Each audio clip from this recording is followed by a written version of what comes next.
Hello, and today I'll be showing you how to make this beautiful Shelby GT500 convertible with trouser compartment because the whole minifigure does not fit in the car. Okay, here are the pieces. They're a bit hard to see because I've got so many of them, so I'm just going to zoom in.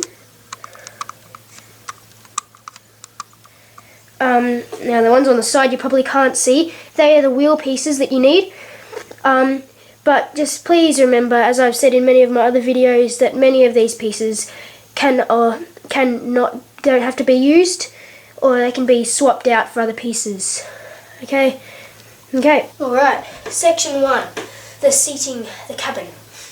Right, so you get a 2x6 plate and, 4x6 and a 2x6, and then get two other 2x6s and put them on the side like that. And please do it that way, because if you do it the other way like that, that side's going to fall off.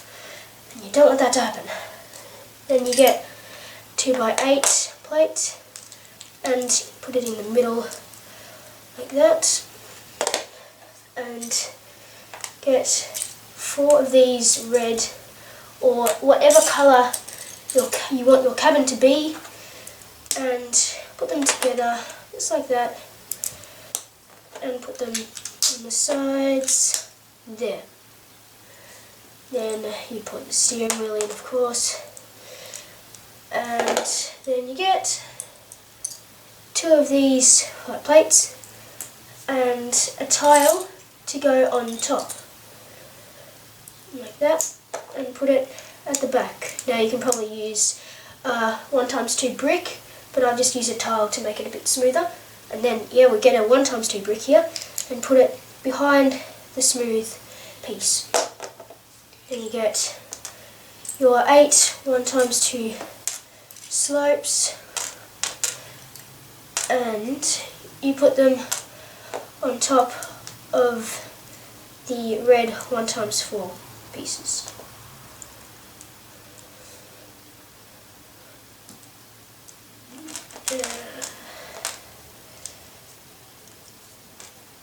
Like that. You might need to straighten them up a bit, but it doesn't matter. Then you've got that, and now because the car is a bit high riding like Mustangs, I've put these jumper plates in the middle there.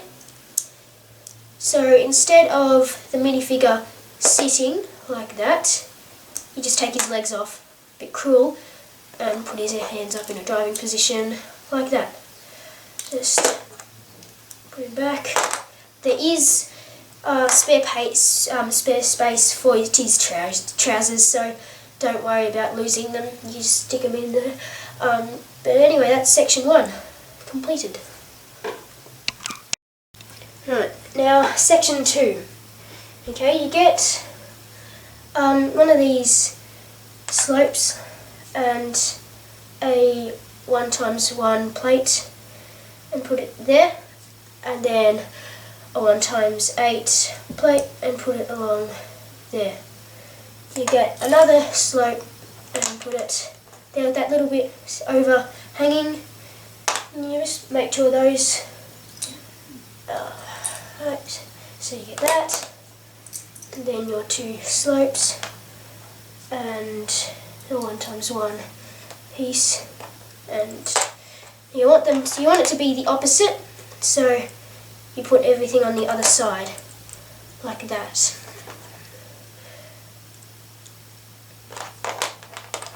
We've got that. Then you get a 2x4 plate, and then a 1x4 tile and 4 inverted slopes, and put them in front in that position like that, because that's going to be the air vent into the engine. No, sorry, we do not have an engine in this though, which is a shame.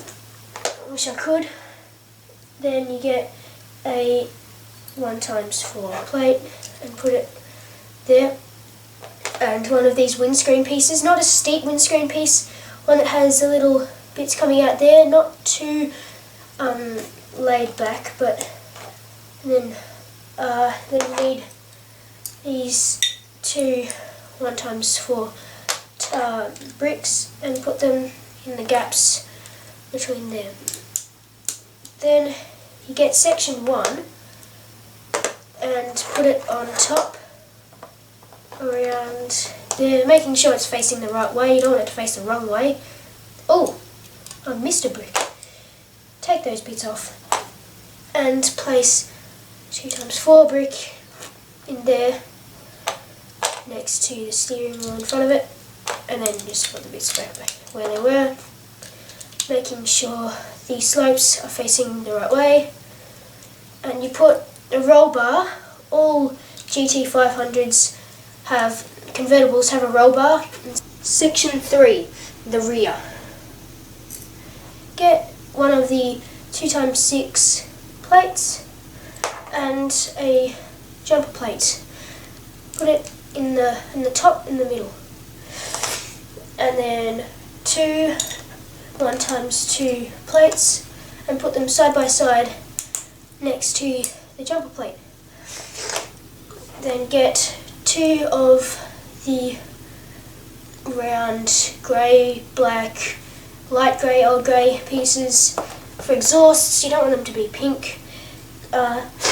And a gold piece. This can also be light grey, but it's the Shelby sign. Then get your 4 smooth rear red pieces for brake lights. They can also be studded, but smooth looks a bit better, I've got to admit. Like that. And then get 4 slopes and put them down there like that, and that's the little rear part. Then you get a 1x4 side piece and a 1x4 plate. Put it underneath it and put a 1x1 plate on either side like that. So you put it on the back. You don't put it like that. You put it there, and then that little part is finished. But then we've got this part and that on a 4x4 and a 1x4, 2x4. And then you get a 1x6 and put it on the back for the lip spoiler.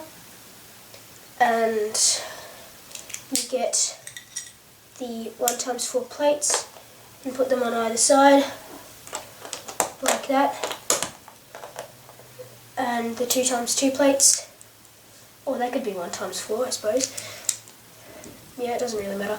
And then another 1x4 and 1x2. I didn't have any 1x6s at the time, but so I used to use the 1x4 and 1x2 tile. Then flip it over, and we've got that little gap in there where we are going to put a 1x6 plate there.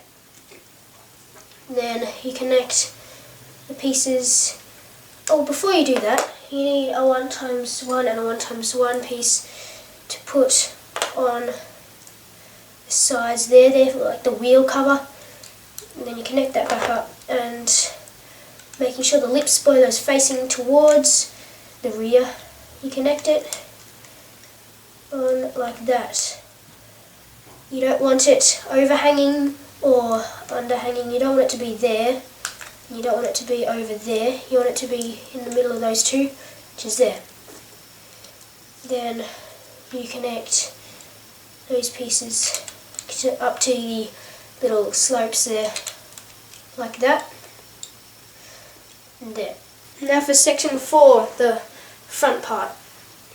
Get another 2x6 plate and a 1x3 black piece. That has to be black, pretty much. It could be dark grey, but I think it has to be black to look pretty good. Then you get another piece. Has to be the same colour as that. So I've got 2 golds. You could have 2 greys. but it just has to be the same colour, and put it next to that for the little Shelby sign. Then you get one of these 1x1 clear round pieces. I've got a smooth one and a studded one. I could have a studded one and a studded one, or a smooth one and a smooth one. So you can get the others, the other 1x1 studs, clear studs, and put them side by side on the other sides. And you get a 1x1 slope that's see-through, and one there and one on the exact opposite side, like that. And 4 inverted slopes, or slopes, to put in there, like that. That's the front part. I'm just going to put that aside for the bit, and then you get one of these hood bonnet roof pieces, and a 2x4 piece, and put it there, like that, and a flat piece, flat 1x4 tile, and put it there. And you need to get one of these. It could be any colour, because you're not going to see it, only if you look underneath, which no one's going to do.